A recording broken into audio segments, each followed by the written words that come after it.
Konnichiwa, everyone! The Chaos Master has returned! Now, before we begin, you might be wondering, where the hell have I been? Well, truth be told, I just lost a lot of motivation to do this. Work was killing me, and I just got tired of doing it for a bit. But now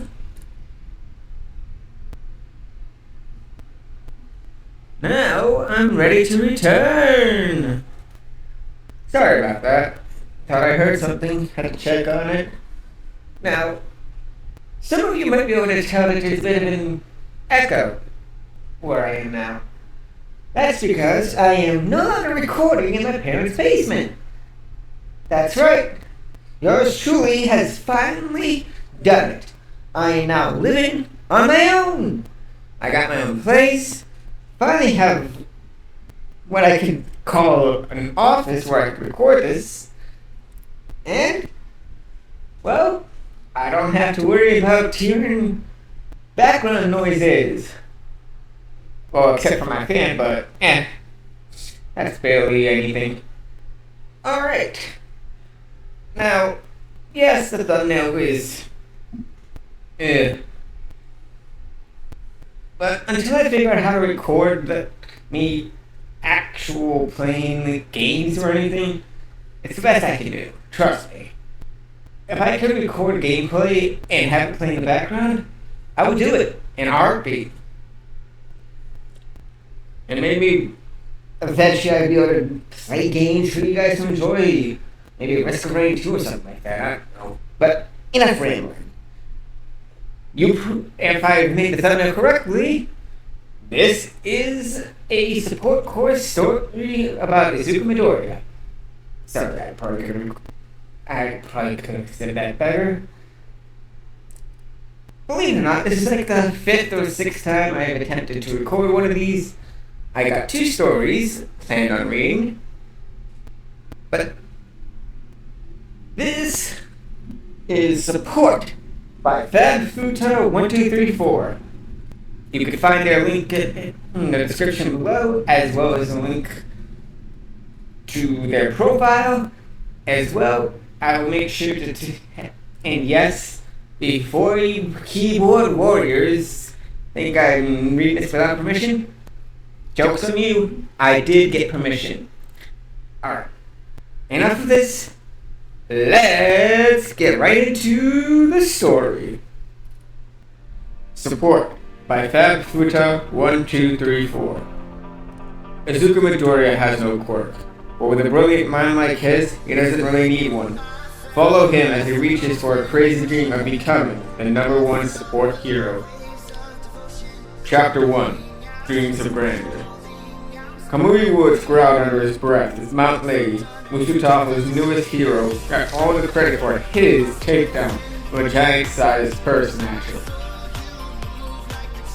Watching from the sidelines, Izuku Midoriya silently sympathized with the wooden man. Too often had his own accomplishments been claimed by others just because they thought they were better than he was. Still, the need to record his findings was overpowering. So, he added some last-minute touches to his notes on her. That quirk will cause a lot of property damage if she doesn't care for it. Are there multiple sizes she could change to, or does she only have regular, human, and gigantic? Can she decrease her size, or suits me to a special material to accommodate her powers? The soles of her feet are probably a major weak point. Satisfied with what he had written down, he pocketed the notebook and raced off to his high school. 230 years ago, humanity suddenly developed superpowers. These powers went by many names, but quirks was a popular one in Izuku's native Japan. The world had reacted in different ways. America hijacked its greedy, monopolistic corporations into tiny pieces. England attended a pogrom monarchy. Southwest Asia had a series of bloody, secure revolutions, and South America and Africa completely redrew their maps. Despite all that, Japan had barely changed at all. Some people thought this was a good idea. Izuku did not. If Japan had a fatal flaw, it was perfectionism. Anyone who wasn't up to some standard set by men who died long ago was seen as less than the rest. And if they didn't off themselves, they'd be ridiculed and bullied for the rest of their days. It could be excused in the days when Japan was still getting used to democracy, but it couldn't be excused in 2014, and it certainly couldn't be excused in 2244, when everyone else in the world had taken measures to get rid of their long-standing cultural hang-ups. Racism in Japan was basically gone. Homophobia and transphobia, unfortunate imports from the Americans, were now as frowned upon as homosexuality and transsexuality once were. To say nothing of the various other ways of loving or being alive. But Japan simply changed targets and discriminated against the steadily dwindling corporate population like Izuku. He still remembered the genetic test that confirmed his lack of a monstrous mutation, and how many of his friends would turn on him when the news came out, mocking him and hurting him just because he was different. All, that is, except for one Katsuki Bakugo, a proud boy who could excrete nitroglycerine from specialized sweat glands in his palms and ignited with minute electrical impulses and from the nerve endings in his hands. He was loud and stubborn and liked to get rough, and yet eyes on a career as a hero who struck fear into villains everywhere. He was also a terrible strategist. Firm to destroy first and ask questions later. In terms of planning, Izuku was absolutely brilliant. The sensory overload forced on him by an autism spectrum disorder, the other curse that the faithful genetic test had revealed, let him analyze his surroundings in a mere fraction of a second. Katsuki had recognized this early on when a 4-year-old Izuku's crazy plan kept him from having a nasty fall in the creek.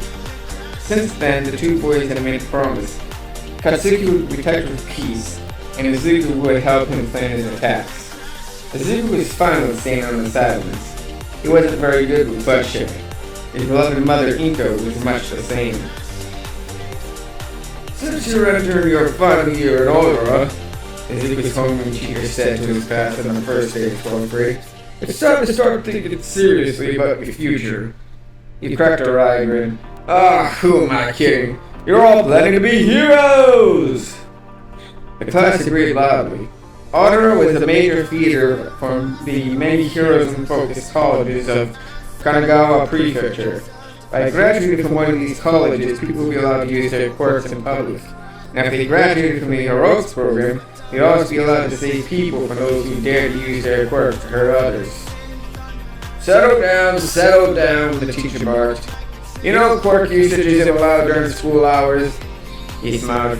Bakugo, you're planning on going to UA, right? Yeah, I am, Katsuki scoffed. Need a place that can keep up with me. Good academics, good training, what's not to like? Isn't the president of the UA a sadistic little mouse? That's the girl with short brown hair and a tall pair of very golden horns. Katsuki paused tentatively. So what? He shrugged. I can handle a sadist. I was raised by my mom, after all. This earned him quite a few snickers. The teacher noticed Izuku, who had his head down, trying to avert eye contact. Midoriya, he sneered. You also said you wanted to go to UA and serve the paper at the end of last year. Yeah? Izuku said nervously. How's a kid with no quirk going to pass the entrance exam? Scoffed the boy with freakishly long fingers. I'm not aiming for the hero course, Izuku said slowly. I was hoping for the support course, but general strategy would be fine with me as well. Gotta keep it realistic, after all.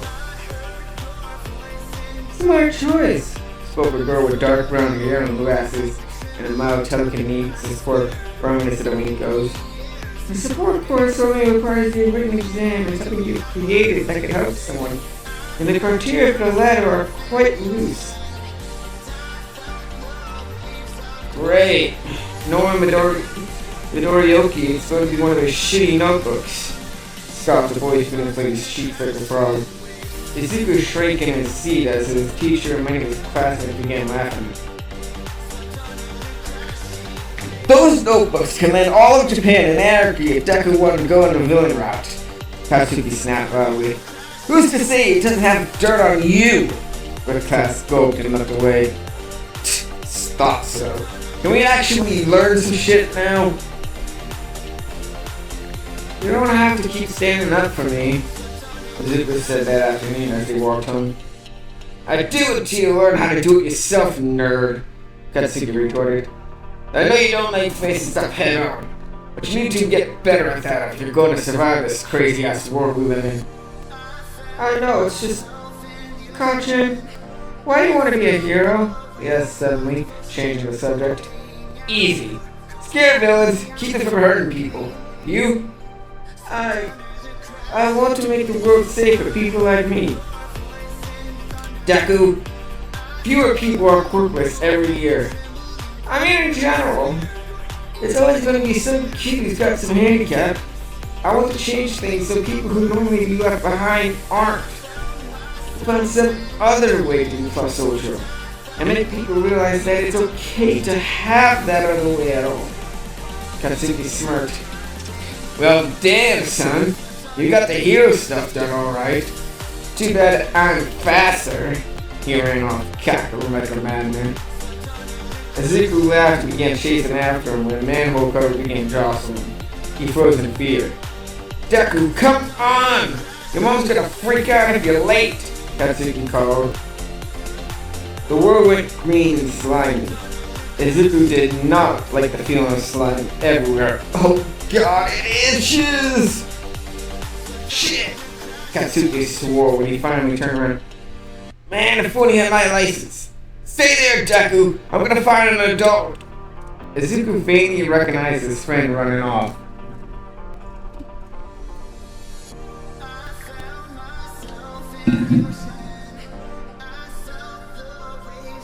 Not like that would do you any good. The slime suddenly spoke. By the time he finds someone who can put me in my place, you'll be a half-skating for himself. Oh, don't fear, kid. For I am here! The manhole cover flew off the hole in the ground as a red, white, and blue blur shot out of the sewers. Texas! Smash! With a single punch, the surface tension holding the slime together was broken. The villain collapsed into a dark green puddle. Izuku coughed, rubbed his eyes. Hey, you okay, kid? Izuku blinked to see a tower and a brick house of a man with blonde hair and a V-shaped collar and blue eyes surrounding him by pitch black squares. Capped in two soda waters where the villain was now trapped.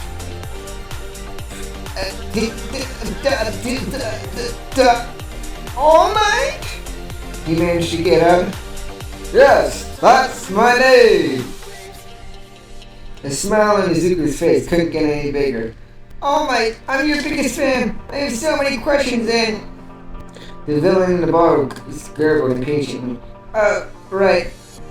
Okay. One really big question before you go. Sure, what is it? I don't have a quirk. Does that mean I can't be a hero? All Might froze in seeming recognition before replying. My boy, of course you can become a hero with no quirk. It's not the quirk that makes the hero. It's the spirit and the drive. Tell me, why do you want to become a hero? I want to make the world better for people like me. Then you've already got the right state of mind. All Might smiled. You'll know it's your destiny when you rush in to save someone without even thinking. He flew off, and Izuku wandered home with a dopey grin on his face. Deku! Katsuki exclaimed, snapping him out of it when they finally reunited. Apparently, he hadn't been able to find anyone licensed to use their quirk publicly in their neighborhood. You're okay! Yeah, All Might saved me. Katsuki's eyes widened in mock horror. He groaned, "Oh no, you finally did it! Dakumaizaido, now the world's gonna collapse in on itself as it becomes the biggest dork to end all dorks. I am not, Izuku stammered. Sure. Anyway, glad to see that you're not dead. Considering how tight-lipped the blonde was about emotions, they weren't some form of anger. That made a lot coming from. Now let's get home. We've got that practice test for Ken Friday, and I am not letting myself get kicked out of the honors section. He turned around and walked home. Izuku was shaking his head and smiling and parting his way to go home.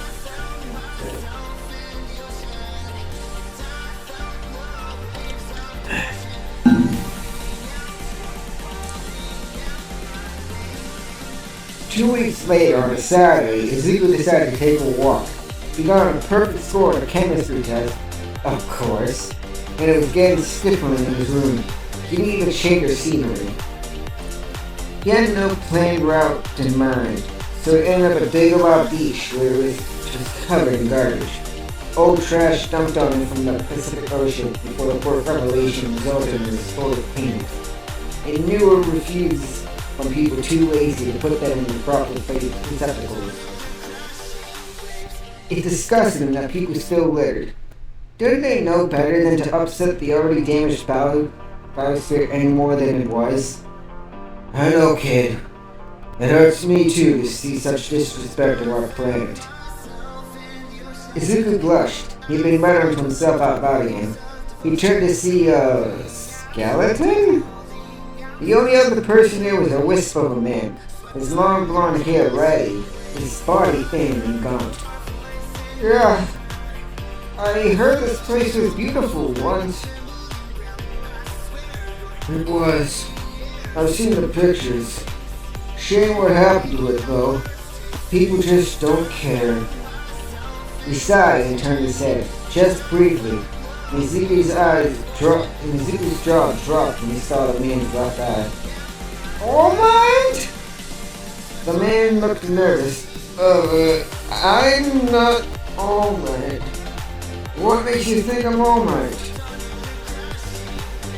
How many people are there in Japan with blonde hair and light blue eyes with black scleras? The man sighed. Okay, kid, you got me. Midoriya. Izuku Midoriya. Yagi. Toshinori Yagi. What you see before me is my real form. The simple little piece you know and love hasn't been anything more than a shell for the last 5 years. 5 years? Toxic chainsaw? Izuku guessed. No, but that is a good cover story if the media finds out about my injury. No, the villain who did this to me, he hit the left side of his shirt, exposing a horrible scar, was far more powerful than him. He dropped his shirt. I could only assume my old form for 3 hours a day, and I'm not nearly as strong as I used to be. Yeah, I've noticed. The time it takes you to take off is 50% longer than it was before your accident. You need to lay more hits to take down villains, and you don't do as many interviews as you used to be. You also need to figure your right side, which was initially only due to your handedness, but has no doubt been exaggerated by your injury. All Might's eyes nearly bugged out of his skull. Midoriya, my boy, how closely do you pay attention? I have Asperger's, Izuku admitted sheepishly. I kind of can't help myself when it comes to heroes. The older man laughed. Well, you'll make a fine sidekick if you can figure out my weakness in 10 seconds flat. Imagine what you can do against a villain who injured me. Why do they say that? Seconds flat, I mean. All Might paused, surprised by the sudden interruption. I don't know, he said finally. Izuku nodded. He hadn't meant to go on that tangent, so he decided to change the subject then. I'm planning for the support corps, so if he's learning how to help cure some afar. I'm not very good at actually fighting people. Sorry. That's fine, my boy. Many people don't feel comfortable directly hurting another person. And without proper support, a hero might as well be dead in battle, or might return his gaze to the filthy beast form. Not many pay attention to sidekicks, interns, or medics. It's like in theater where the actors get all their glory, when harder work is done in the lighting, costuming, and props. Even the writers who create the plays themselves don't always get the recognition as much as those who bring their work to life. It's an unfortunate truth, but it is what it is. So, I shouldn't get my hopes up fame and fortune as a support hero? No. Izuku shrugged. Well, I didn't exactly have high hopes for that anyway, so that's gonna be easy. His phone buzzed in his pocket. He pulled it out. Oh, my mom wants me to head to the grocery store for detergent. I suggest you fulfill your duty then, All-Might chuckled. The mother is a force of nature that one should not take lightly, whether she's your mother by blood or your mother by choice. He sighed wistfully. This is a good talk, young Midoriya. Try to avoid trouble, but if trouble doesn't avoid you, you'll know what to do. Yes, sir! Izuku squeaked out, darting off to his errand.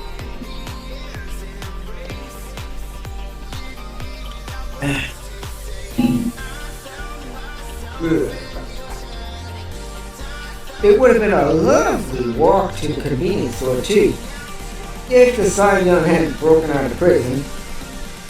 Or worse yet, decided to hold Katsuki, who were carrying out errands with his underrun, hostage. Nobody move! The slime has bare sharpened teeth reminiscent of the deep sea fish. One step forward, and this kid becomes my new puppet. Gotcha! Izuku shrieked. Katsuki choked out a reply in the tentacles that the sun was trying to force on his throat. Stand back, everyone! Death Arms bellowed, doing his best to increase the gap between the villain and the public as he waited for backup. Suddenly there was an explosion. The slime had provoked Katsuki's gag reflex, trying to go down his trachea, and his body had involuntarily turned on his quirk in a frantic attempt to free him from his vicious prison. The embers bounced onto a tree and set in the sidewalk, onto the garbage surrounding them, and everything went up in flames. This isn't good, Kamui said as he and Mount Ready arrived. Death Arms! What's going on? Kid's quirk went off, that's what happened! The super strong man grunted. Mount Lady, we need you to pull it off the fire! Ha! She smirked, quickly inflated to her giant size. Breath may make it bigger, so I'll just keep the fire in the boot! She stomped on the tree, putting out the fire instantly. And also snapping it in half. The poor plant hadn't deserved such a fate. Sorry, I couldn't read that with a straight face if I tried. She quickly realized her mistake and screeched, shrinking down to her normal size and clutching her left foot in pain. You okay? Death Arms grunted. No! She hissed. Now I got splinters, and I'm definitely going to get a blister now, she cried. Oh, and I just got this procedure certificate too! Got your priorities real straight there, you! Kamui muttered to himself. Izuku frowned. Now I knew for a fact that the soles of my lady's costume was thin, making the soles of her feet quite open to attack. And she probably had two sides that she could change to. He'd also learned that she was quite vain, so she probably only became a hero for the fame and fortune of the job entailed, rather than any real goodwill toward the fellow humans. If she wasn't careful, Sane might end her career as soon as it begins. Well, now isn't the time, though. Now is the time to save caution. I don't mean to be rude, but I'd really like for my friend to be okay, Izuku said timidly. Working on a plan, kid, Death Arms replied. But I don't think we can let a kid... Sorry. But I don't think we can let a hit on his captain. He's not exactly sold, you know. I don't know. those eyes look pretty solid to me. Death Arm's own eyes lit up. You're right. They do look pretty solid. Hey, Woods! Aim for Sludge Puppy's eyes. It's his only weak spot. Good thing you was so kind to put out my only weakness. Kamui smirked. Though with no mouth, it was hard to tell. Mountain Lady stuck out her tongue at him English was my worst subject, let me just say this. Mountain Lady stuck out her tongue in a petulant, childish response. Like a chain-binding prison! His woody fingers shot out, piercing through the villain's neck and forming a binding cage around the only solid material the slime had. His eyes and jaws. With a twist, he severed the head, leaving the rest of the body to slump to the ground. Katsuki coughed. Took you long enough. My apologies, Kamui said. You okay, kid? Katsuki vomited a piece of the slime in response. I see. Sorry, but that's just really funny. Alright everyone, get moving! The police will be here to get this guy back where he belongs. Death Arm told. Oh, and you! With the green hair and freckles. Izuku blanched. Nice work! Wish I thought to aim for the eyes earlier. Would have saved us some time if I did. Oh, thank you! Izuku came straight home after that incident. The police hadn't warned anyone lingering until everything had been cleaned up. Mom, I'm so sorry. I couldn't get the detergent like you wanted. He whimpered as he shut the door behind him. It's okay, darling. Eva replied soothingly. You can get it tomorrow. I'm more worried about your safety. I'm fine, Mom. Inko sighed. Her son had a self-sacrificing streak a mile wide. I saw she hadn't been like that. It was part of the reason why they divorced when Izuku was still in the utero. Kachin's fine too, just a little rattled. I'm good to hear, she replied. Let me know if you're feeling off, okay? Yes, Mom. An hour later, Kachin texted him. Kachin. Hey, thanks for saving my ass. Izuku. You're welcome. Couldn't let my best friend get slime now, could I? Kachin. Hurts like a fish. Yours hurt more, right? Because we have senses and stuff? Izuku. I wasn't stuck with that guy as long as you were, though. I did have a headache, but I don't think it was as bad as yours is. Gotcha. Ah, that explained it. Get me those tears, though. Freaking staring around doing nothing. Izuku. I think it's more complicated than that. That's why I was trying to keep more people from getting attacked by the slime. Kamui couldn't go in with their Quirk fire and stuff because it's flammable.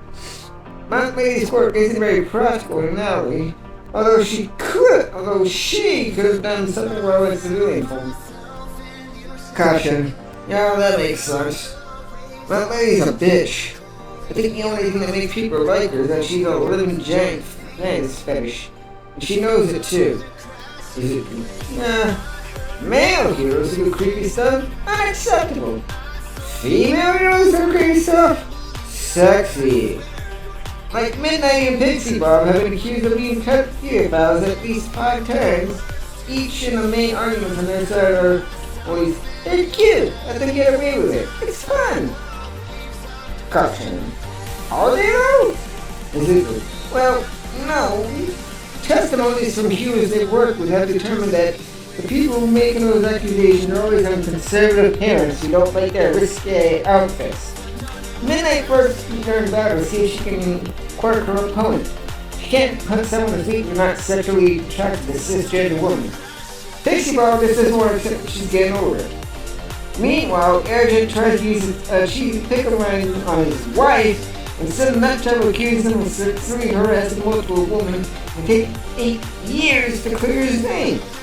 His career was effectively ruined by one hysterical know-nothing. Kachin. Ouch. Might be rough for you, considering you're poly. You don't know how to ask a girl out. Izuku. Yeah, I can't help it. I love people too much. Gotcha. Dude, you'll find someone. Or 3. Or 17. Just gotta wait. Izuku. Speaking of weights, I think I might start training myself. You're right, I need to start facing conflicts head on. And you won't always be there to protect me. So I'm gonna start strength training. Gotcha. Attaboy. What are you gonna do? Izuku thought to his conversation earlier that it was All Might who made his decision. Izuku. I'm gonna clean Dagobah Beach. Ooh. Well, that was a very interesting first chapter, if I do say so myself. Now, let me see whether this is one of my favorite stories I've read in a long time. First of all, some of you may or may not know, but I am autistic. Asperger's, as it is. And as you probably could tell from the way I talk, I never always have an easy way of just talking normally. Well, actually, that's not true. And I'm with my friends that can talk easily, but for some reason when I'm doing this, I just can't seem to talk straight. But anyway, it's nice to see a depiction of autism that's treated with respect. Alright?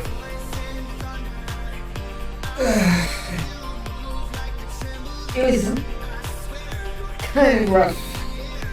Oh, I don't know. I try to block out some of my younger days. Even now, I barely remember my years in high school or in any school. But whatever. That doesn't matter now. And yes, I know that my voice acting could do better. But I'm trying to get my Hulu active again, so I can watch My Hero on Hulu. It'll help me get an idea of their voices better and crap. But whatever. Let's just get on into it. Because my Kindle will probably not survive reading 2 stories tonight. And it's already 8 o'clock at night, and I just want to get this done over with before I have to break down. Although I don't have that scheduled until tomorrow, sometime in the late afternoon, probably. Whatever.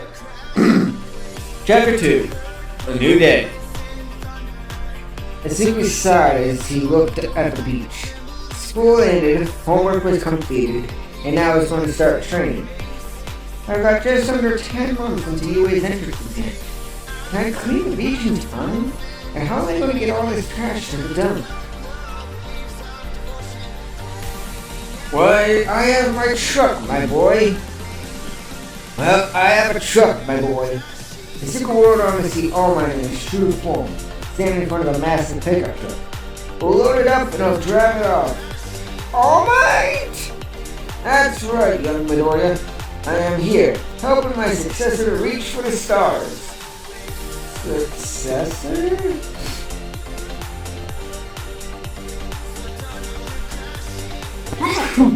Sorry. Whoops! Got a bit ahead of myself, All Might said. Young Midoriya, you have proven yourself an exemplary analyst in the April 20th villain attack. However, your path to heroism will be fraught with peril, and I want to be able to live with myself if a villain find out who you were and killed you. Izuku nodded. You still feel bad about losing Serenade to the shy Hasakai, huh? It was my fault he died, All Might said sadly. However, the past cannot be changed. It is the future which I'm aiming to affect. To that end, I would like to give you my quirk. Your quirk? How? My quirk is known to the media as American Smash. channeling energy and releasing it all at once in great bursts of strength and power. But, he smirked showingly, what it really is one for all, a one-of-a-kind stockpile of quirk that takes the power of a person and passes it to another. I am the 8th holder of this quirk, and your actions have led me to choose you as its ninth. You have proven yourself worthy of this power. I have so many questions right now, and I have so many answers. All Might replied cheerfully. Never once assumed his buff form, presumably to keep what little remained of his stamina. But I won't answer them until you start clearing his speech. On it. Izuku wouldn't be getting one for all for a long time. It was a powerful quirk, so much so that it might have killed him if he'd gotten it now. All Might estimate he could handle just about 0.2% of its full power by the time the entrance exam in late February of 2245 rolled around. Enough time to learn about its secret history. One for All began its life as a commercial cannibalistic transference. A quirk whose only power was to be given to anyone who ate that person's DNA with their consent. The man born with it was one of the first to have a quirk in those confusing, bloody years, known as the Quirk Revelation. The man's elder brother loved quirks and enjoyed studying them. He discovered that he knew quirks themselves with his own. Removing quirks, granting quirks, switching them around, keeping them for himself, the list went on. Many came to the man's brother to have their cumbersome quirks removed. He was the only one who could handle having more than one at the same time. He quickly found out that anyone with multiple quirks became nothing more than a mindless puppet. His experiments gradually became more and more unethical as he grew obsessed with possessing all the quirks that the world had to offer. Taking his name after his greedy, gluttonous quirk, the villain All for One was born and quickly took over Japan. His younger brother opposed him. To appease his sickly kuhai, All for One gave him a stockpile of quirks so he could take physical power from others. The stockpile met with progressive cannibalistic transference, which at the time was not known to exist, to become one for all. The only quirk that All for One couldn't take by force. It became the duty of this quirk's holder to undo the damage that All for One had wrought, whittling away at his criminal empire until nothing was left. After all, the two quirks were linked. Only a holder of One for All was powerful enough to send All for One packing for good. Each holder would end up dead before they could finish, as All for One kept assimilating the quirks of those who had failed him, grown stronger just as the holders of One for All did. The holders also had to keep the truth a secret, as making the quirk public would draw unwanted attention to them and their loved ones, something that All for One could exploit for his own personal gain. All Might had been quirkless before gaining All for One for All, much like Izuku.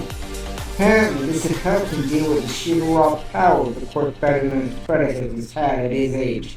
Still, his battle with All for One had cost him his left lung, stomach, left kidney, left adrenal gland, and spleen. The mechanical implants were nice, sure, but they just couldn't keep up with the real things. All Might used to have 6 hours he could spend buff, but 6 slowly became 5, 5 became 4, and 4 became 3, his current timer. He can never use the quirks of the previous holders again either, although given that would have drawn unwanted attention of the true nature of his quirk, he was never able to use them very often anyway. His battle had also smashed All for One's skull though, but All for One had a very good and very loyal doctor who might have survived that hit. Izuku sadly hoped All for One would be killed before he had to face him. Pardon me. Yeah.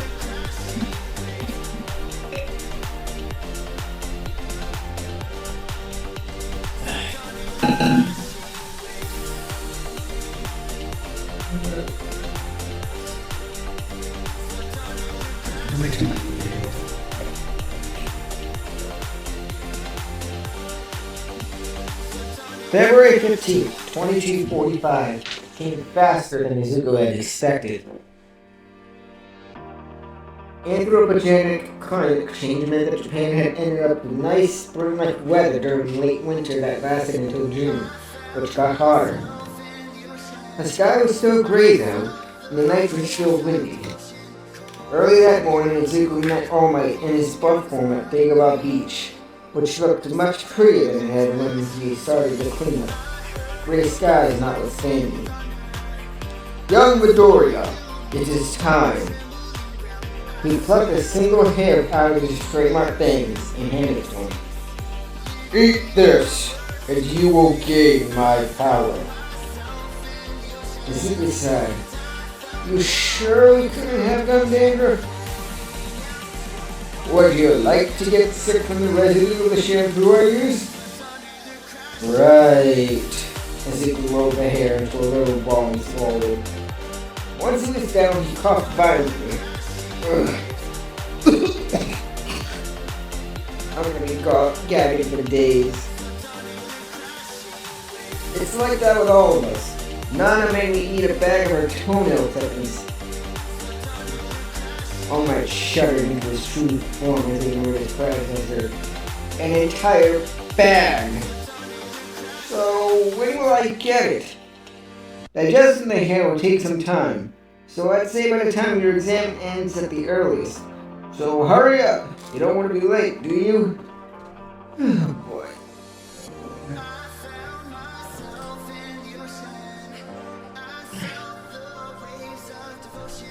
Izuku checked his phone. 8:51, right on time. He pocketed his phone and kept walking.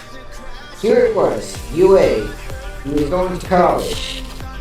Or he would die, as his foot caught on a creek crack in the pavement, leading to the writers and leading to the raining tests.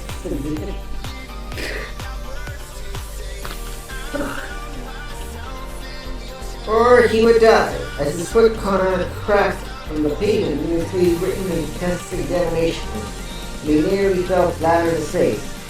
To his surprise, though, he didn't land, and instead lay hovering in midair. Oh, I'm sorry, came a voice as Izuku righted himself. Release! A clap and he landed on his feet. A girl timidly approached him from behind. She had brown hair and matching eyes, soft, chubby cheeks, and a slight pink tinge. I didn't mean to exert my quirk without asking you, but I didn't want you to get hurt. No, it's fine. He paused. What did he say now? Well, good luck with the exam. Thanks, you too, she beamed, and then she was gone. Deku, Katsuki spoke, kind of disrupted. You have got it bad. Oh, shut up, Kachen. Katsuki simply laughed his way to the examination. Izuku worried about his test. Had he done well enough to get in? He's broken out of his thoughts by the door of the examination room for the support course closes. Hello everyone! Being 13. 13 was a rescue-oriented hero with a powerful quirk known as Black Hole.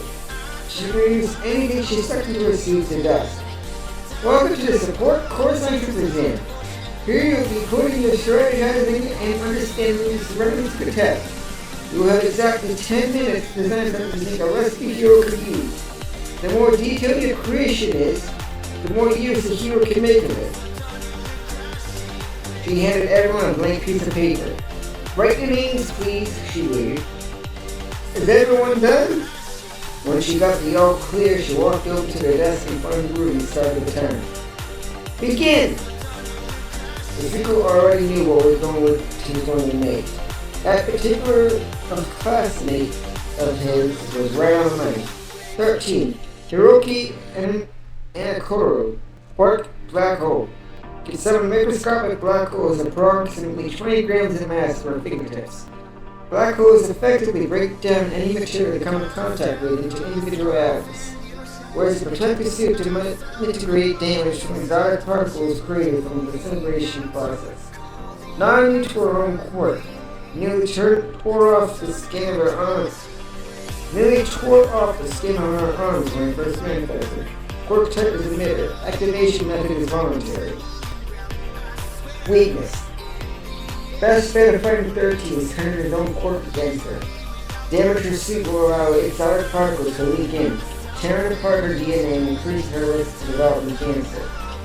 Her suit makes her slow and ungainly, so she's outmaneuvered, easily outmaneuvered out iron. High risk of friendly fire, little to no combat experience, aforementioned shattered injury to arms. Other thoughts. If possible, the exotic particles generated from her quirk usage can be collected and stored.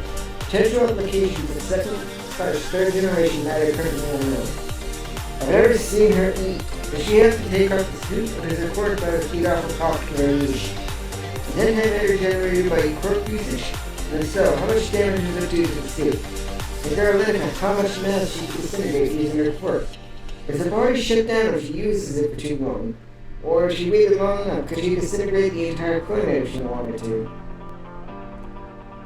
The alarm went off. And that's time! 13 jerked. Give me your exams and I'll let you go. The examinees immediately handed her their exams and left the room to find their surroundings littered with dull green robot parts. Once the general practical exam had happened, ow! Or Choco hissed, clutching her leg in pain. The exam had not gone smoothly for her. The only way she could fight the robots were by using her quirk, which made her sick to her stomach the more she used it. And if that hadn't been bad enough, her leg had been painfully pinned on the road by the emergence of the titan that was the door center.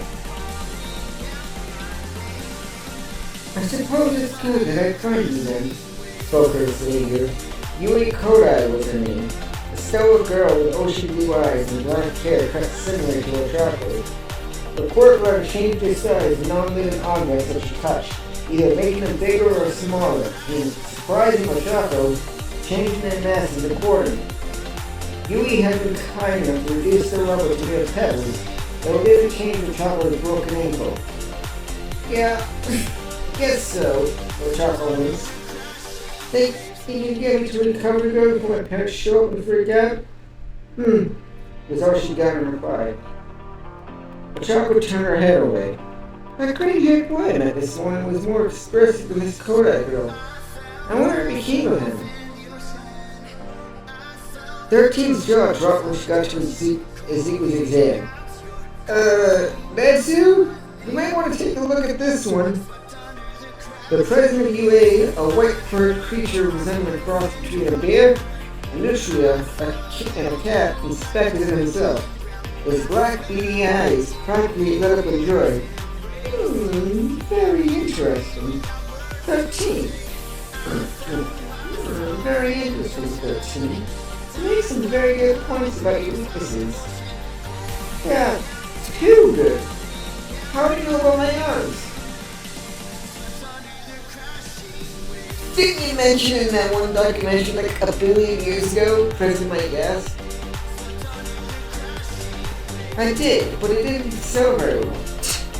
She took her paper. Whoever this Izuku Midoriya is, he's a pretty big fanatic if he's willing to watch and remember something that obscure. I would suspect as much from a kid like him as I would when his application file says he's got Asperger's syndrome, so it's highly likely that quirks are his special interest. If he gets in, we'll have to change our teacher styles accordingly so we can keep up.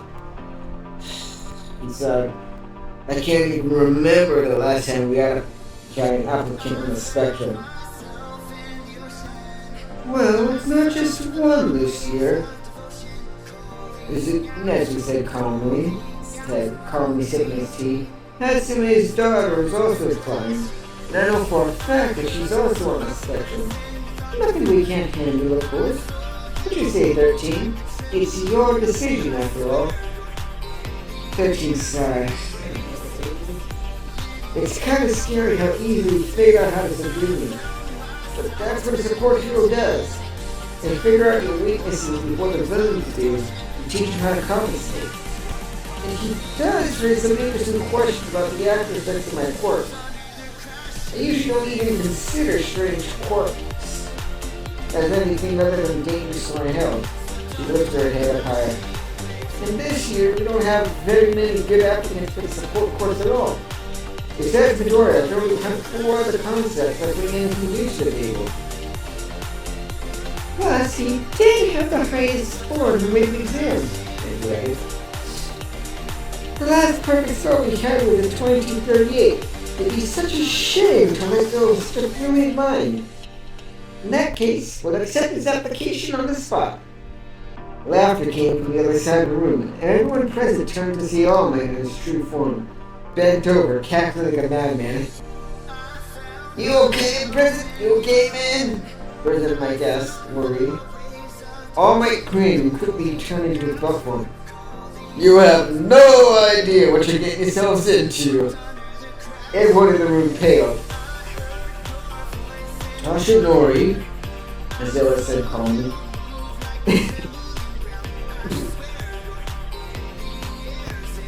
Have you done something stupid lately? Well, almost everyone. Oh god.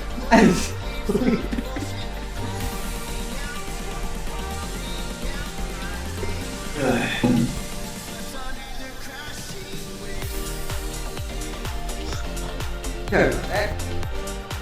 1 week later, Izuku paced back and forth across the dining room floor in trepidation. Honey, pacing isn't gonna make the letter come faster. Izuku shouted. I might see you on the couch. I'm so nervous. Izuku went.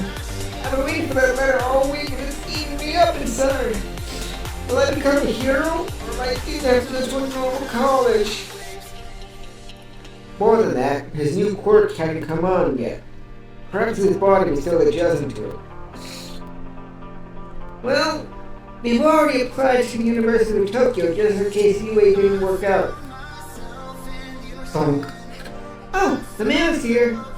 Izuku promptly fell over, rushing to pick it up.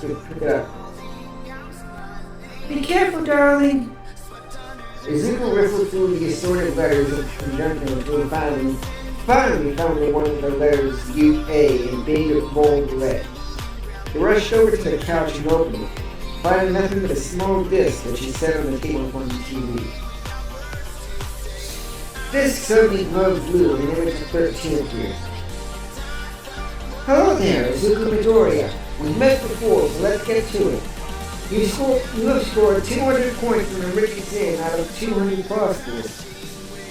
You're the first person to have a perfect score on the written exam in 7 years. Izuku's brow pitched. Regarding the practical exam, she sighed, shaking her head. It was a first for me, I'll give you that. Never before has a support course student thought to analyze their practical test, but she laughed. It shows you know exactly what you're getting yourself into. Support heroes expect to analyze your opponents on the fly and come up with solutions even faster. Your analysis of my strengths and weaknesses shows you understand this responsibility and are able to commit to it. Midoriya Izuku, I am pleased to announce that you are one of the 5 students who made it into the support course this year. The next piece of footage seemed less personal. It's probably stock footage. Should you accept the mission, we will send you another letter tomorrow so you choose which hero among UA's staff you'd like to work on during your stay. Please note that the movement day for support course students is a day earlier than the movement day for everyone else. We are expecting you to assist the hero course classmates after all. Except for the climb? Izuku nervously tapped accept. Fighting the sudden nagging temptation to press the climb. You have chosen to accept our offer, Bikini. Can't wait to see you there. The projection dissipated. Inko screamed. My baby's going to become a hero! She tackled her son onto the couch and hugged him. I'm going to become a hero, Izuku grinned. Once his mother was done hugging, Izuku ran over to Katsuki's house. Hey, Katsuki! What is it, nerd? Katsuki barked from his room. I got into UA! Katsuki tumbled down the stairs and ran outside to meet his friend. No shit, huh? He grinned. Guess you got the highest score in a practical exam. How many? 80 points, 70 villain, and 10 rescues. He grinned. We did it, Deku. 3 more weeks of our dumbass high school and we're going to college. Which, since it's UA, will be exactly like high school all over again, Izuku added cheerfully. His eyes widened as he felt his unfamiliar energy in his butt. Is this all one for all? Probably. It threatened to burst out of his face, lines forming a tight X on his forehead. Izuku? You okay? Maybe? Izuku decided to see if the leader distributed the energy, simmered down, increasing intensity. The skin came to life. Faint teal aura surrounded him, causing him to levitate an inch above the ground. Well, this is new. And this is only a fifth of a percent of this entire power level? Dude, Katsuki said, I'm God. You have a quirk? I have a quirk? Izuku gasped, half lying in surprise. This is incredible! Now I got the second someone who has a quirk, someone who doesn't, and someone who got their quirk late. Smart. Now I can actually see what people are going through. Wow, you got a quirk and that's your first thought? Well, Izuku admitted, I'm not very good at figuring out another person's perspective. Theory of mind, I think it's called. Oh, right. Yeah, I guess this new revelation goes with your whole support theme and whatnot. Yeah. Now, how do I turn it off? How did you turn it on? I just grabbed a hold of it and spread it out. What do I do now? Just let go of it, nerd! Oh, I hadn't he thought of that. He let go of it, and he landed with a grunt. This is gonna be handy. I just know it. You want the code? I know! He explained, snapping his fingers. Full cow! Try to cover you like a blanket? I think that's... Katsuki, you didn't get a quirk until now.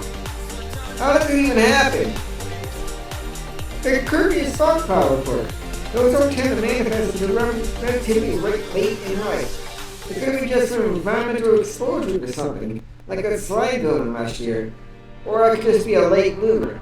He hooked Katsuki goodbye. Well, you're the quirk expert, Katsuki shrugged. Better tell your mom. Don't worry, I will. As soon as his friend turned around to go back inside, Izuku drew forth one for all and began and floated his way back home. He opened the door. Hey, sweetie, Izuku said, approaching his son. Have you gotten taller? Nope. Izuku didn't like that grin, that cheerful, smug as hell grin. She looked at the ground and saw his feet weren't touching it. Honey? How long have you been able to do this? 5 minutes, I think. Oh, she goes. I think I need to lie down.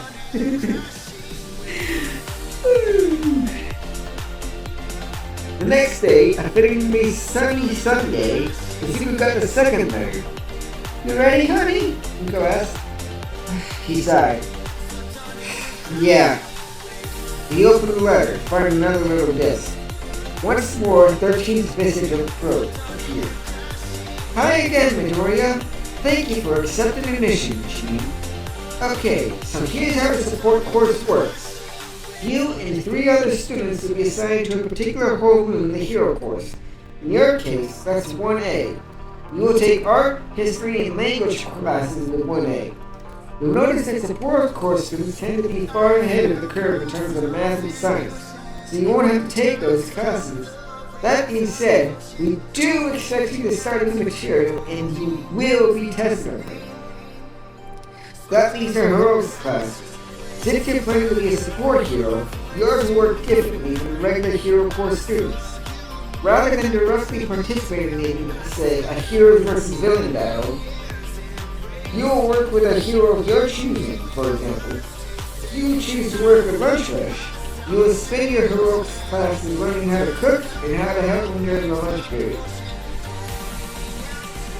Okay, so here are the 8 heroes that are available for the support course this year.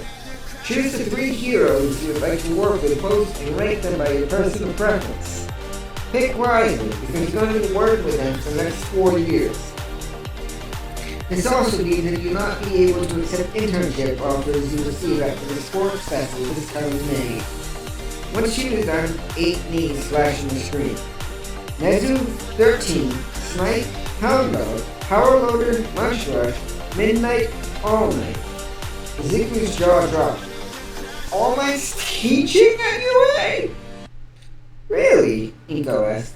It would be nice if he slowed down for a change. He's running himself ragged with all that hero work he's doing. If only he knew how ragged he really is. Izuku thought bitterly. He made his decision. Nezu, 13-2, Snipe, Hound Dog, Power Loader, Lunch Rush, Midnight 3, All Might 1. He smiled. Hopefully they would only see it as a fanboy getting to work with his idol, and not a master of his new apprentice. Then he had a thought. Mom, can we get my Quirk registered? Inko nodded, barely holding back half the tears. Of course you can, my baby. Woo! And that is chapter 2. Oh, got a kink in my neck. 1 hour of reading will give you such a kink in the neck. Sorry, couldn't help myself.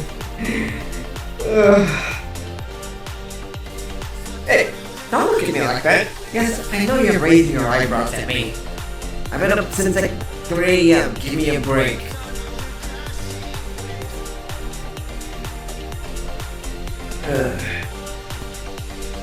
And why the hell are we in so late at night? I don't fucking know. Felt like it. Anyway. I really hope my voice acting is decent enough to not be annoying.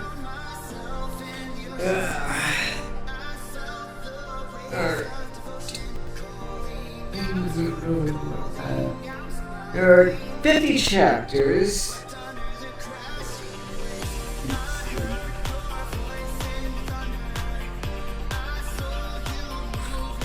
I'm trying to think of how many chapters I should read tonight.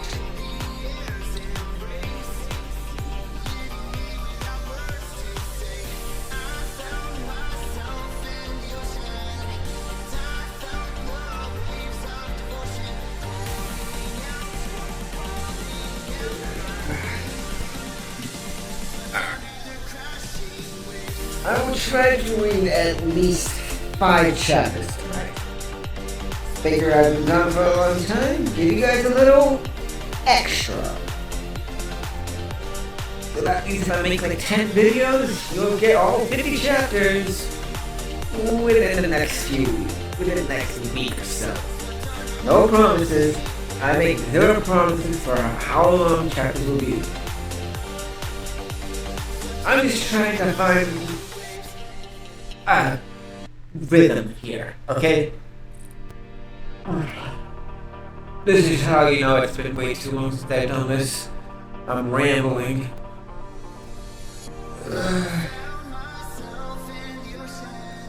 Alright. Chapter 3. Moving in. Graduating Aura came in when as fast as registered his Quirk. Izuku found himself tenderly clutching a box as he left the elevator. He was in room 502 of the 1A dormitory building in the Heights Alliance. A uniform block of reddish brown only differentiated from its many siblings by a large 1A painted on the front of the building in white. A smaller 1C graced its 5th floor where the support course students like Izuku would be staying. Is that everything? He asked his mother. Yep, that's everything. Inko replied for the 3rd time. She didn't mind the master, but she could be careless about leaving things behind if he wasn't paying attention. He was emotionally attached to his belongings and was far higher than me and most people were. She understood his anxieties about this kind of thing. She was naturally a very nervous person herself. I'll leave you two to set up I'll leave you two to set up your own room. Call me when you're done, okay, sweetie? Yeah, sure thing, Mom. I love you. I love you too, my baby. Izuku gave her some tight hug. She left the room, and Izuku faintly registered her driving off. Time to set things up. Izuku smiled at his work. He had a simple green bedspread covering the bed that the college had been kind enough to provide, along with 2 pillows and a blanket of imagery real cute, sewn into the night. He brought 2 of his stuffed animals, a miniature version of All Might, and a pale yellow bunny he won from the carnival when he late. Just enough to keep him company, but not too many to lose track of him. Besides his school supplies and assigned reading and semester, he brought his guide to the Heroes of Japan. The guide to Quirk's 10th edition and a poster of the Wild Wild Pussycats and their first mission on the Tiger and Peter's transition from Twitter. With all that done, he plugged into the computer and searched for present-like show in the community.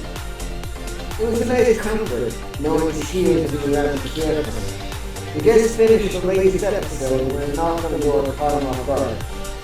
Rah! The movie scrambled to his laptop just in case she was noisy. He opened the door to find a girl with long sky blue hair. Hi there, I'm Nejiri Hato. I'm going to be RA this year. I'm just stopping by to see how you're doing. She looked around him. You're a big fan of heroes, aren't you? Izuku turned red. Yeah. Great! She just so you know, the fridge is stocked up, so feel free to have dinner anytime.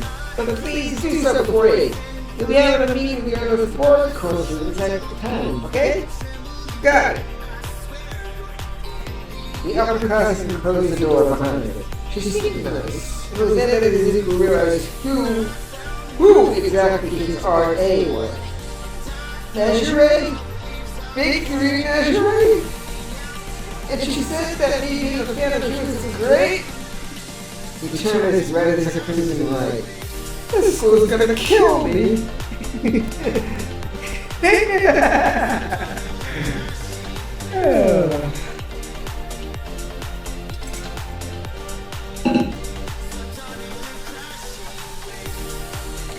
The phone went off at 6:04 and reminded me. Izuku sighed and paused to write the video he was watching and went to the elevator. When he arrived at the first floor, the smell of a frying fish entered his nostrils almost instantly. Someone had beat him to the punch. Oh, hey! I guess you're my neighbor, said the person he found in the kitchen. Finished with making a generous amount of Nanabanzuki. And, real quick, if I mispronounce some Japanese words, please don't blame me in the comments. Alright? I am not good with this BS, and I probably never will. Alright, back to the story. I didn't know if all of us would be here, so I'm making enough for 4. 5 if Desiree hadn't had dinner yet. She was an inch taller than him, and judged by the naturally colored blonde hair and wide to her eyes, she was probably of Caucasian descent. I guess, thanks for the food. You didn't have to do that for us. Oh, but what kind of good name would I be if I didn't make you food? Making food you think someone else might like it is because you think it is a little presumptuous, don't you think? The girl paused. Huh. When you put it like that, she shrugged. Food's food. Someone's gonna eat it. He smiled. Melissa Shield. Izuku Midoriya. She held out her hand. Oh, right. Sorry, force habit. Melissa retracted her hand and bowed and said, "A handshake? American?" "Yep," she grinned. "My dad's name is Shield." Izuku spluttered at that. "So you know about him?" "Know about him?" Izuku exclaimed. "He's All Might's best friend." Or was until the injury. "You know his secret too? I am his successor. I kinda have to." He figured there was no problem letting the daughter of All Might's main confidant to his early years of heroism and truth. Melissa sighed. It was rocky for a while. Dad couldn't accept that All Might wasn't the perfect paragon he thought he was. And Uncle Mike needed someone he could vent to, but it didn't have one anymore. I think that's why he decided to come to the UA. He could have someone to talk to, especially after Sonari's death. She looked at his side and said, "I guess he's got someone now, though. Keep him safe, Izuku. First name already? Americans usually don't call someone by their last name unless they're a politician or they're mad at their employees." No. The American way did make some sense, if that was really the case. Melissa finished with the food and began to distribute it onto some plates she made for that specific purpose. Then something slammed down onto the stairs, grabbed one of the plates and a flash of candy pink, and disappeared just as quickly. What was? No idea. Distinctly from upstairs, I heard their RA say, "May, you can eat in your room, but please try to keep it clean, and return your plates to the kitchen when you're done." It was going to be a very long year. Okay, next week, right? 4 kids, 3 girls, and only 1 boy sat in the circle. Izuku had called his mother an hour before to confirm that all was going well. "Welcome to UA. It's time to get to know each other." Their enthusiasm was too much for Izuku, so he began involuntarily hunkering down in the hopes to pass over. To his surprise, a pink-haired girl with a nasty cigar was struck for a forehead and doing the same thing. "Hello, Sam. I appreciate your excitement. But I think 2 of our peers are a touch overwhelming," wrote a lanky girl with lilac tinted white hair. "Oops, my bad." Naturally apologized. "I'll set an example so they can get comfortable." She figured it out. "My name is Sako Intelli, and my quirk is IQ. I can multiply my intellect several times over if I drink tea. I'll be working with President Nenzi." Melissa would next. "My name is Melissa Shield, and I run a quirk. I'm going to be working with 13. The pink-haired girl stood up tall, evidently feeling better now. "My name is Tatsu. My name is Mei Hatsume, and my quirk is Zoom. I can increase resolution of what I see. I'm going to work with Hello there." She grinned that too wide grin only until then, you know what's up. So this was the food still incredibly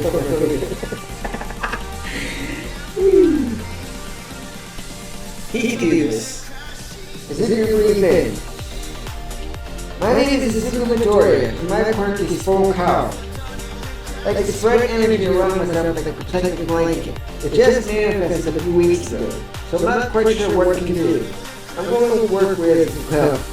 Now that would ruin the surprise now, wouldn't it? My quirk would have to be stockpile with what's manifested in your 18 cycle, Mark. And you must have a high tolerance for caffeine for yours," Izuku replied. "What makes you say that?" Nature asked. "Caffeine is poisonous and highly addictive," Psycho explained. "Wait, what?" "You're right. I have to be careful not to drink too much tea or the caffeine will throw off my concentration," she replied. "And I have to be careful not to drink so much that I pee everywhere. That also." Remember that might be hard," Melissa demurred. "I might be able to set up a system to monitor the caffeine in the bloodstream." "Like this?" May I ask for using a piece of paper the exact representation of this idea? Yeah, wait, did you just throw that up now? What of it? Just listen to silent. Never mind. And your Quirk name, as you said, turning to face the rubber friendly. You two guys independently of each other? Yep, more efficient that way when it comes to figuring out how to improve my babies. Your what? Is who asked? Something interesting? Oh, I call my invention babies. I make them love them and want to see them grow big and strong. She grinned again. Okay, then. Melissa said cautiously. Hey, Midoriya, naturally ejected. How does your Quirk work? Can I see it? Can I? Slow down, Harrison. You're gonna give him a heart attack. Psycho admonished. Well, maybe pull out a tiny flip. Hatsune-chan, that's just an expression. Maybe I didn't put it away. Well, I've already had it since February 22nd, so I've only learned how to do this so far. He stood up and drew out a little bit of his power, pulling up his aura and raising him off the ground 2 inches. He hovered a path around the couch and sat down again. So, yeah. Still, it's so cool! Naturally squealed. Hey, that reminds me. 13 said we were going to help the other kids move in, Melissa called. Naturally laughed sheepishly. Yeah, we tend to be short on movement staff since the game of study sports and have so many more students than the hero pools. So Muriel and I have an improved lead for it. Her dress is exchanged a worried glance. What did this kid put in these? Psycho competition tried to get another box. The other was going to say, "Sheesh, there's a bunch of rocks in there." Books, probably. This is instead of enjoying the world of Betty. They tend to be quite dense. Oh, great. A bookworm. Izuku annoyed her frustrated ratings as they exited the elevator and entered the 3rd floor. He pulled out his copy of the floor plan and inspected it. 2nd floor, 1A. 201, no. 203, Suyu Asui. 205, Momo Yairozu. 207, Toru Hagakure. Not sure. Minoru Mineta, 201. Yuga Aoyama, 204. Fumikage Tomoyami, 206. Yukito Sato, 206. 208. 3rd floor, 1A. No, 301. No, 302. Shoko Todoroki, 305. No, 307. Koji Koda, 302. Mizo Shoji, 304. Tenya Ida, 306. Nashiro Ojiro, 308. 4th floor, 1A. Kyoka Jiro, 401. Mina Shio, 403. Kame Utsushima, 405. Oshako Ororaka, 407. Danki Kaminari, 402. Ishiro Kirishima, 404. Bakugo Katsuki, 406. Hunter Zero, 408. 5th floor, 1C. Mei Hatsume, 501. Melissa Shield, 503. Sadako Intelli, 505. Nejiri Hado, Resident Assistant, 507. Izuku Midoriya, 502. No, 504. No, 506. No, 508. So this is going to be 306. Izuku asked once more. Indeed. Psycho went into a room where all 8-legged warriors with dark blue hair and a total of 12 exotic titles protruding from his calves, 6 on each leg, arranged 2 across and 3 tall, with busily stacked various textbooks with some absolutely massive bookshelves. Oh, thank you. The boy took the box and started to open it quickly, adding its contents to the mass pile he already had in the show. You think he's like you? Psycho asked as he got to the room. No, he made eye contact, no problem. And his voice isn't like mine, as he replied as they walked down the hallway to the girl's side of the room. I think Ian is probably just one of those people who's really orderly and fussy. Knowing his feelings, I wonder why. She remarked dryly. The new clothes room 305. The only room on the third floor that had a female occupant. Second occupant was a tall, imposing girl with thick muscles and broad shoulders. Her hair was bi-colored and split neatly down the middle, red on the left, white on the right. Even her eyes were different, petrochromium with sky blue on the left and steel green on the right. A rusty blue-shaped fern scar covering her left eye and forehead with a cheekbone. She was currently in her room, lost in her thoughts. How embarrassing, she muttered to herself. Her voice deep and red and green, gravelly. Despite all my hard work, I couldn't get the floor to say quite right. The Izuku Psycho exchanged her confused look inside the page door to see what exactly was it she was talking about. The charge dropped to the floor and they saw how drastically Shoko had changed the room, so it looked like a traditional Japanese bedroom. It's only 2 hours since she arrived at the Lights Alliance City. Did you all home construction projects? Izuku asked, finally finding something to say. Izuku popped up behind him. I do now! Izuku blanched in a frozen face. Hado-san, what did he say about scaring Midoriya-kun? She growled to her RA. Don't? Yeah, so don't! Nature threw away the fighting animal. Psycho sighed. Sorry about Midoriya-kun. Izuku shook his head back to reality. No, it's fine. I'm still so happy you don't think I'm a bother. Midoriya-kun, getting to the arms and history of intelligent and handsome course at a time that is extremely average children robbed in the 17th world. Said Izuku. We know how to work with people like you, because you happen to be people like us. And even if that wasn't the case, I still have figured out how to be your friend. Izuku smiled at that. Alright, who's next up, Peter?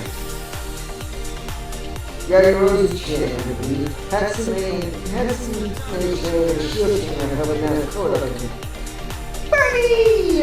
Melissa Spear, Koji Kuro, a bulky boy known as a crystal head, smiled proudly as Melissa gushed over his therapy animal.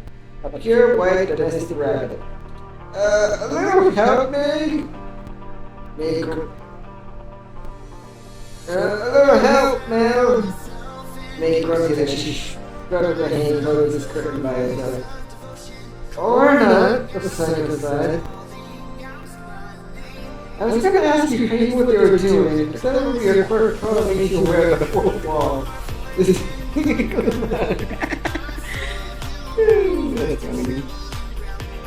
She ignored him.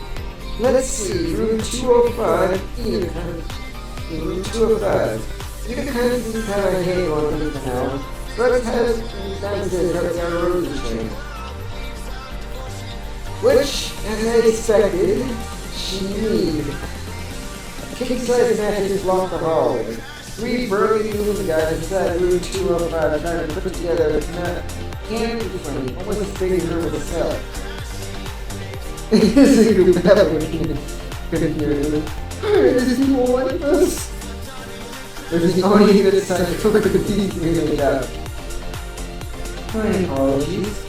The resident room herself said as she folded her head out inside, found to choose the photo person politely.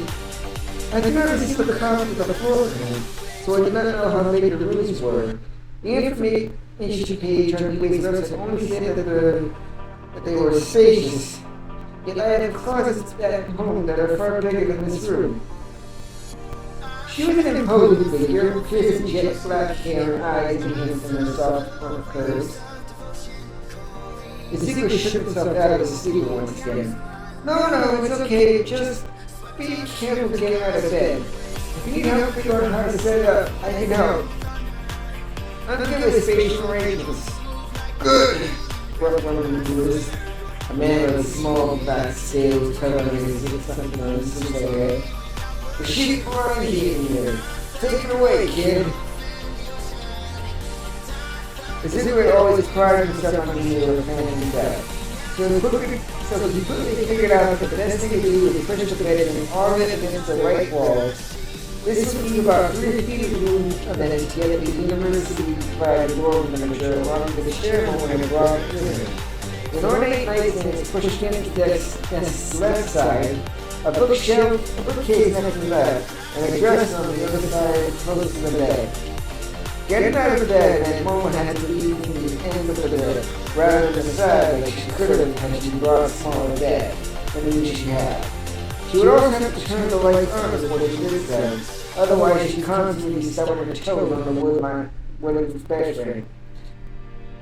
The movement is thanks to Izuku profusely and left, at Psycho's insistence to get the rest of Henry's books. Hey, we're doing pretty good, Psycho remarked as they left Momo's room. Having returned from helping some other kids move in while Izuku was busy. Who's next? I think we have a Minetto next, Izuku replied. They handed her on the corner between 202 where they found a small, squishy white thing sitting on the floor inside a doorway. Where's his mattress? All I see is his body photo. That is my mattress. Izuku looked down to see a boy so short that barely came up to his waist, approaching the end of the hallway. And I'd rather you not call it that. Oh, sorry, Minetto. Minetto abruptly shook his head. The roll of poor purple spirit growing down the middle of his soul waved in his ear, and then into his room, ready his miniature magic behind him like a mirror. Huey was not kind to him, Psycho quickly asked. You okay? This girl's gonna kill me, Izuku sighed, still trying to wrap his head around what the crazy thing he'd seen that day. Don't worry like that, Midoriya-kun, Psycho grinned, a dangerous grin in her twinkling eyes. Yue won't kill you with her Quirk apprehension test. At that very moment, Izuku realized why exactly was that Psycho telling him to work about Minetto. Because she too enjoyed seeing others suffer. The sun was starting to set by the time they returned. The world finally got rid of the madness that was daylight saving time. So there were no sudden changes in one's sleep schedule to account for. God, I wish for that day. Izuku sighed as he watched the last car leave. Is that everyone? He asked, eager to rest up after such a stressful day. Done it, all they wanted to count for, Psycho said. We did a lot of good work, Midoriya-kun, she sighed. I'm going to get dinner now, and then it's alright with you. Yeah, I'm hungry too. I'm too tired to cook anything, though. Well, lucky for you, there's tons of innocent ramen in the cupboards.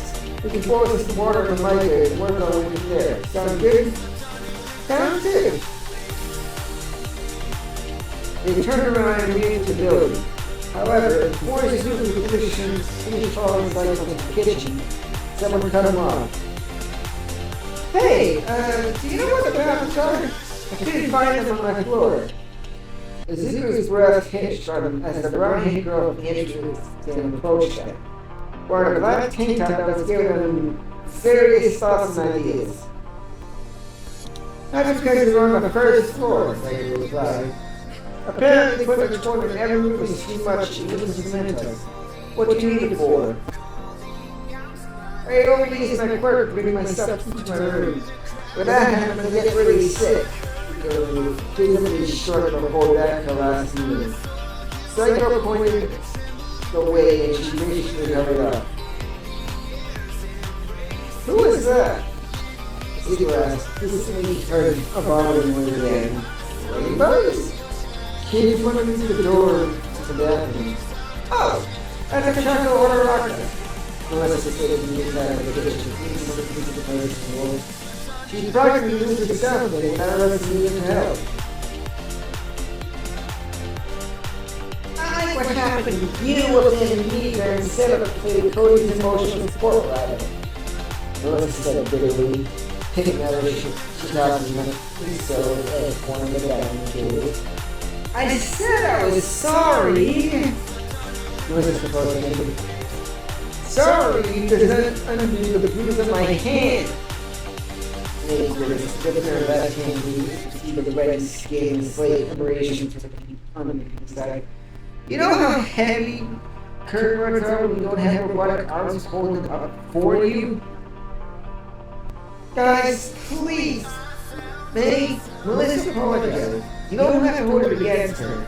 Melissa shouldn't let things distract me so easily. Just sympathizing. Okay, you're right. Melissa. I guess, they shuddered, resuming eating in silence. The single lay down on his bed inside. Today had been a very long day. So many people. Izuku wondered, frankly, if everything would be okay. We're making new friends, finally finding love, learn how to use some work to save people. You didn't know. From downstairs, you heard people thumping and giggling. The fourth floor had a total of 8 occupants, the most of any floor in the building. Izuku had worked with almost immediately returned. Several officers believed that they'd been assigned to work with. Hantasero, Nina Ashido, was Gyono by herself.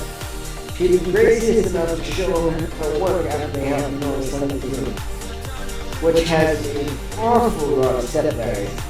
Suddenly there was a loud, "Shut the f*** up, people! Shut the freak up! People are trying to sleep here!" from below. The other voices shrieking scurried away and frightened back to their rooms. Right. Kasik was also bunking on the fourth floor. In the thick of the social world like he'd always been. He lost many of his childhood friends to his friendship with Izuku, and now formally Quirk was autistic and had always held people back. But this was UA. School which performed extensive background checks on all those who applied, making sure that boys didn't get to attend. Maybe Kasik could find some new friends. And as Izuku drifted into slumber, quartering his rabbit close to him, he could too. Alright, I'm gonna call it here for now. Alright. Well, everyone, I hope you enjoyed today's story. I know many of you won't be seeing this until probably tomorrow. So for those who have been able to catch up to this tonight, salutations, enjoying this. Hope you enjoyed my gracious return. And, well, yes, this marks my grand return, which I hope I'll be able to upload at least once a day, if possible. If I can bring myself to, I can just drag my failing corpse into this room. But I don't think that should be a problem. Alright?